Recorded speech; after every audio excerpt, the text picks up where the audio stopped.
Hello and welcome to this video. So in this video we are going to start the series of how to build your own blog in Laravel.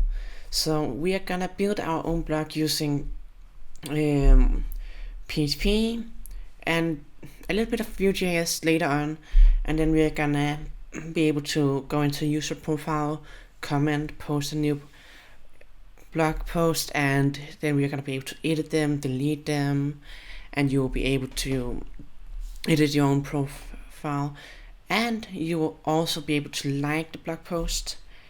And this blog post you're gonna make will also have support for ability to add in code highlight. So I'm actually gonna use this blog for my own personal website later on when it's done. So you will all be able to see it in action there. I will add extra functionality on later on, and it will all come on GitHub. So you'll be able to actually find the entire code on GitHub. So I'm really excited about getting started with this tutorial, and we can already start out with just creating the Laravel project. So we are going to use SQLite for this, and I'm going to use PHP Storm as the code editor, and then we can just start out by creating a new project. So we are gonna have no pagination on the home page. Instead we're gonna have infinitive scroll, which will allow the user to just scroll down, and then it will load some new data, and we're gonna use Vue.js for that. That's gonna be later on in the series, and I'm gonna continue on this on a weekly basis. So while this is creating the new application, I'm just gonna pause it and wait for it to be done. Alright, so now when that's done, we can go in and set up our SQLite database as the first thing. So we can go into the environment here. We can remove all of this because this won't be necessary. Then we can just call this SQLite instead.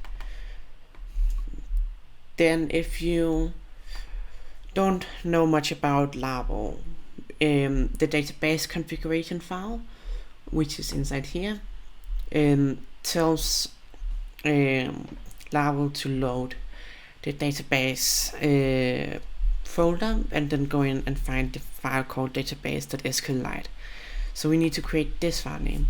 In case you want to call it something else, like for example 123.sqlite, you can just rename it in here.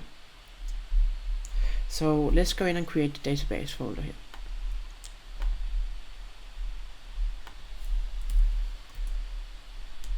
Alright, so now that we have created the database.sqlite file, we are good to go with creating the rest of the files now. So we can start out by setting up the authentication system, which will be what we are going to do in this part of this tutorial, and then later on we will build the other things. So now that we have run php artisan make auth, we are gonna go into the database folder, migrations, create users, and we're gonna add a couple of fields here. We're gonna add a date of birth, which we're just gonna call DOB, and we're gonna go call that date. Then we're gonna add a country, and then we are also gonna add in the website so people can link to their own website if they want to.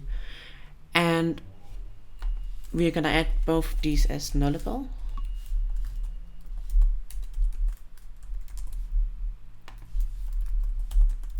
And if any of you wonder how I just make a new line here, what I do is I type in command or control and then D, which will then duplicate the exact same content down to a new line. This is very useful for stuff like this where most of the code is very similar. This doesn't work in every code editor of what I found, but you can do it in PHP Storm and WebStorm, and maybe also in Visual Studio Code or Atom or Sublime Text. Alright, so now that we have all of the fields for our users table here, we can then run PHP artisan migrate. Then we can go inside our app folder and go into our user model. Then we can add date of birth, website, and we can also add in country. So what we should do now is we should go into our resources file here, and then we should go in views, authentication, register, and then inside here we are gonna copy and paste this one. So we are gonna call this one country.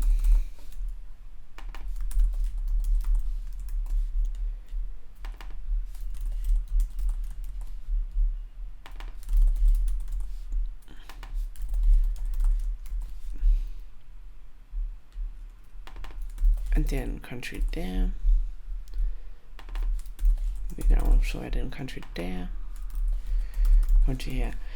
So at the moment we will leave it for now, and then later on find the selection where you can actually just select between countries, which we're gonna find on Google, because there's some really good resources for that, where people actually have spent hours on adding every single country in the world to select and options. Then we are gonna add in website, and let's just call this with an ID of website and URL here.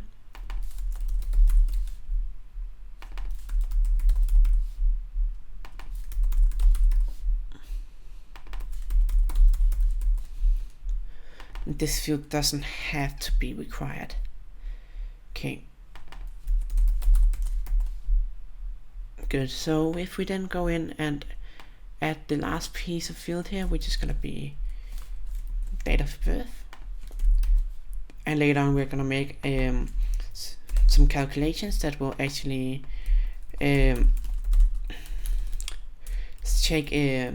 calculate which day is your birth, how old you are on the website, instead of showing your date of birth. So all of these fields we will just call DOB, because we have made a short name, because that's way easier to just go around with. And a lot of people also use DOB as the name for birthday on their website. Okay, so just to check that all the fields are added, let's run PHP artisan serve. Then we have it on 127.0.0, like that. If we go in here, you'll actually be able to see here.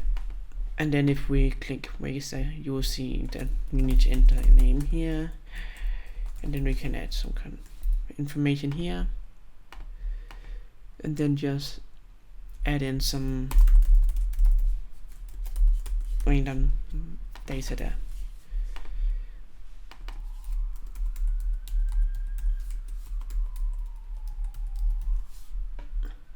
Then you will see that this is not a valid URL. So if we then say www.google.com, we also need to add HTTP. Then it's actually creating a user. And now if you want to go in and check that all of this is in the database, if you use PHP install, you can go in and add data source from SQLite, which would then open up this field here. Also for those of you that use this, PHP Storm is free for the first 30 days, and if you're a student, it's also free. So this is really easy to get, and you can always just go with the trial version for a little time. And then we can actually go in and see the database information here by actually refreshing first.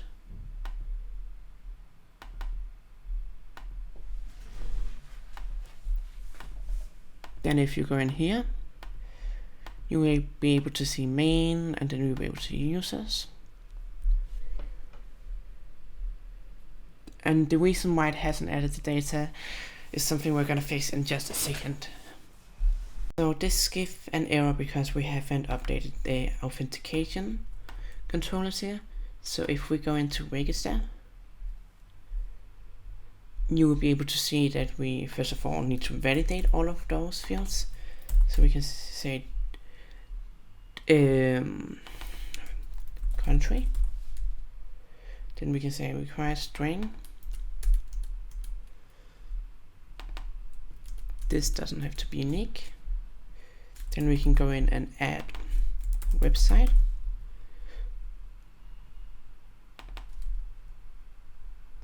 And then we should also find the create one here. This is why it doesn't work, because we need to add our fields in here. So if we go in and say data, then say website, with website here, then say DOB with data, and then with DOB. It doesn't really matter which order you do it in, because it will figure it out itself. So we can just go in and add the last one here, which is going to be country. And then we can go in and say data country. Alright, so if we then go in and log out and then go into our database again, we go in here and delete this one, which we can do by saying delete row and then submit, which then deletes the user. So now if we go in and say something like United Kingdom, then HTTP,